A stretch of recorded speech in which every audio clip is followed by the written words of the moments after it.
Tazmin Outhwaite, hello. Hello. That was a lovely intro, thank you. I love you. There's something about you. Can I say that? Is that a bit creepy? No, go on. What is it that you love? I don't know. Well, I mean, obviously, I got to know you as many people did on EastEnders. That's not to say you didn't have a career before that. I know you did. But you kind of grasped the attention. Then you went on and did proper telly. Let me first of all get your take on EastEnders and the inappropriacy of the Christmas storyline. How do you feel about that?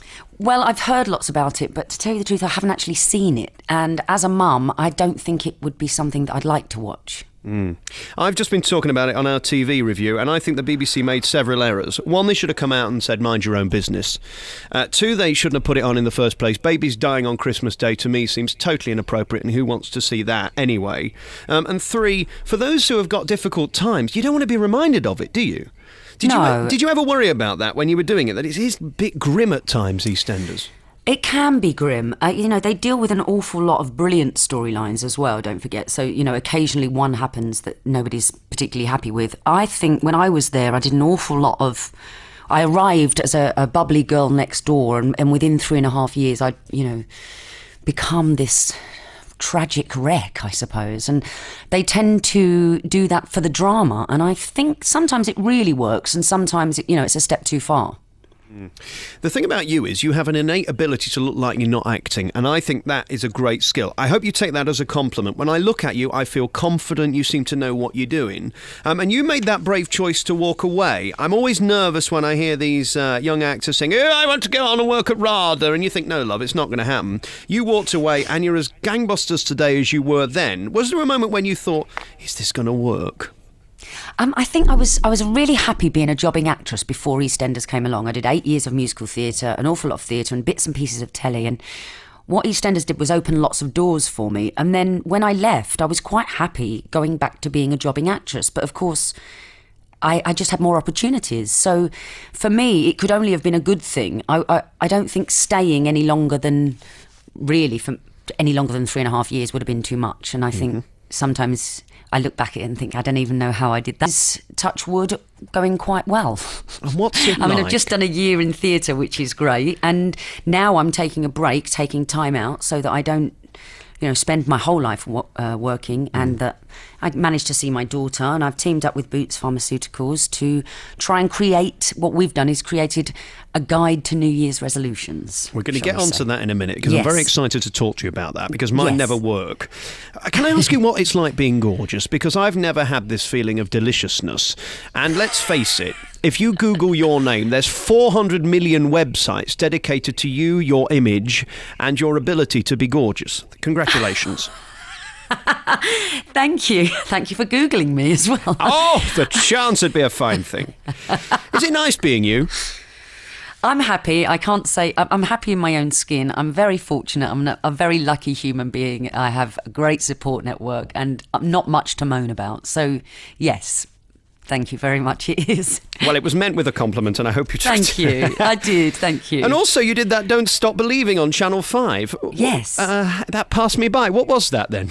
I was a judge on a show that basically did... It was musical theatre groups competing against each other.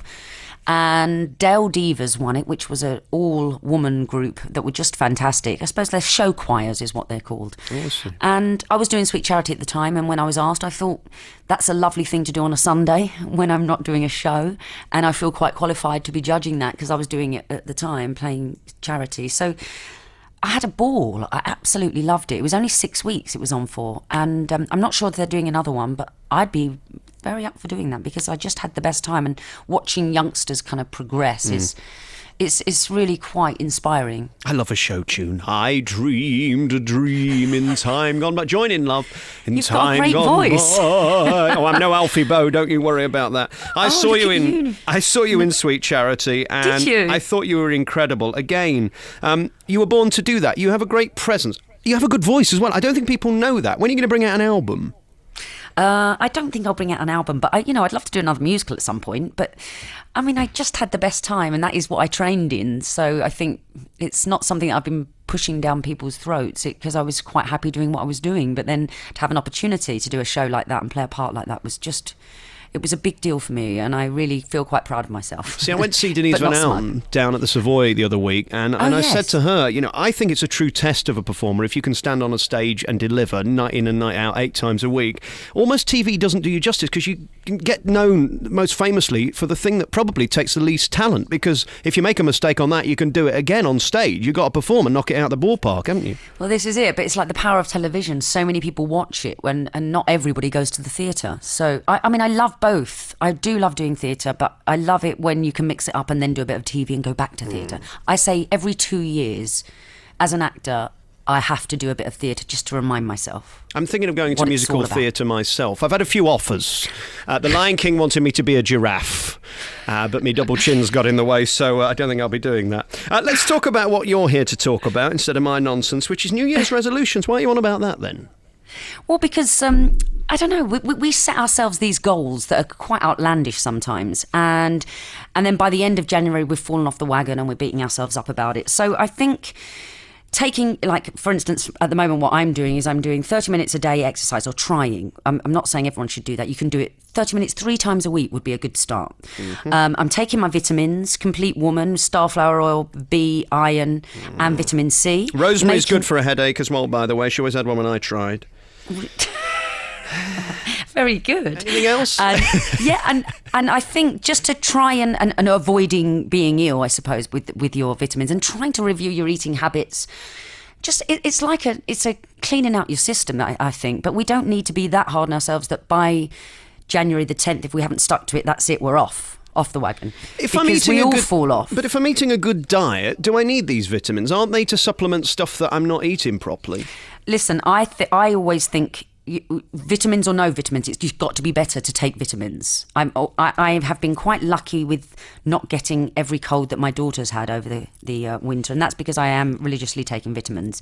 But I don't know, I think you need to eat as much fruit and veg as possible. And lots of us don't do that. I mean, you know, clear out your cupboards, get rid of all the biscuits, get rid of the chocolates from Christmas, and put new healthy things in.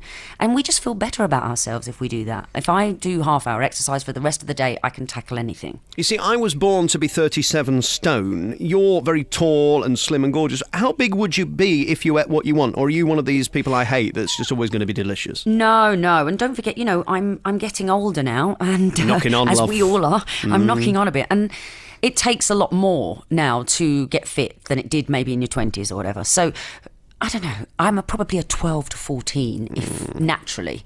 And when I was doing Sweet Charity, I was like a tiny little size 8 because I was working out so much in the show.